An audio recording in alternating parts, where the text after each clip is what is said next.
जय श्री नारायण भगतजनों। तो भगतजनों बताते हैं कि राजा परीक्षित को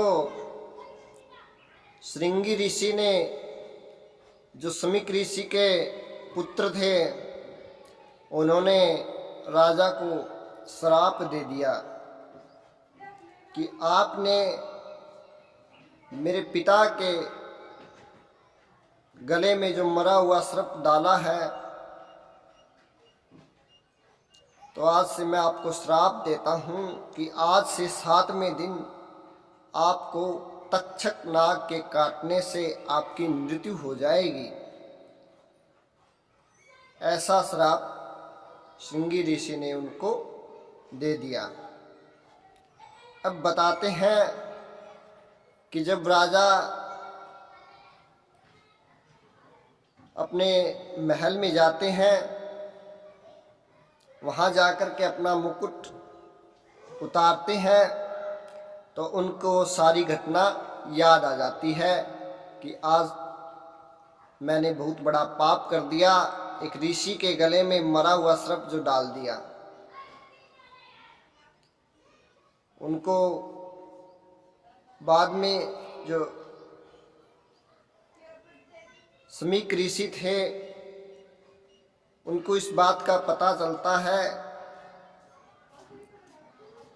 तो अपनी दिव्य दृष्टि के द्वारा सब जान लेते हैं कि राजा का इसमें कोई दोष नहीं है, ये तो काल उनसे करवा रहा था।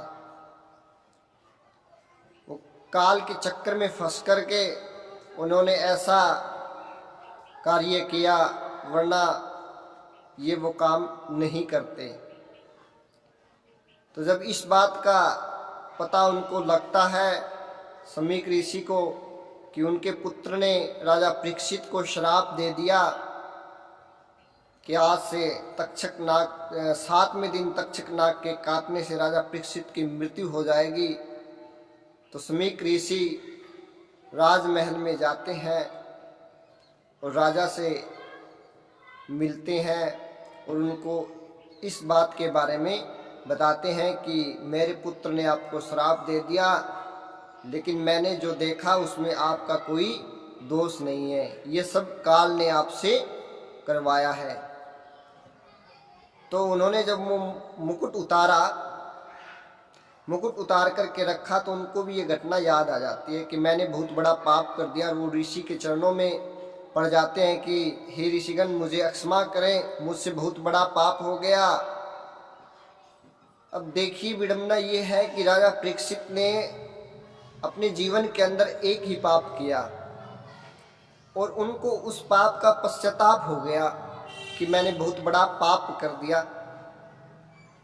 और वो पाप करने के बाद में वो अन्न जल त्याग देते हैं कि अब तो मैं भगवान की भक्ति में लीन हो जाना चाहता हूँ, आज से 7वें दिन मेरी मृत्यु है। तो हे ऋषिगण, आप मुझे बताइए कि मुझे मुक्ति कैसे मिल सकती है।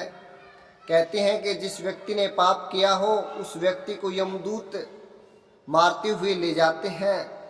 तो मैं इस पाप को कैसे मिटाऊं, मैं आज से अपना अन्न जल त्याग देता हूँ, तो हे ऋषिगण आप मुझे बताओ। तो वो ऋषि उनको बताते हैं कि आप अपने गुरुजियों से इस विषय पर चर्चा करें और वो आपको इस विषय में आपको बता देंगे।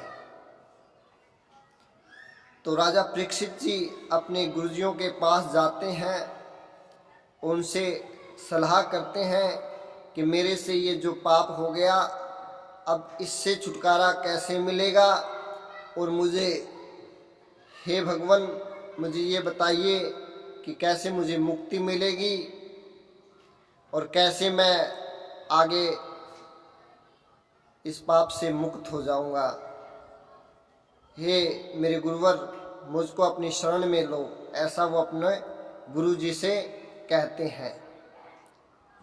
अब कहते हैं कि धीरे धीरे ये बात सभी ऋषियों के पास पहुंच गई और सभी ऋषिगण राजा से मिलने के लिए आते हैं। उनको ये भी पता लग जाता है कि राजा ने अपना राजसी जीवन था वो त्याग दिया है, अब वो ऋषि बन गए हैं। राज ऋषि से मिलने के लिए सभी वहाँ पर ऋषिगण आ जाते हैं। अब इसके आगे कल की कथा में बताएंगे भगत जनों। जय श्री नारायण।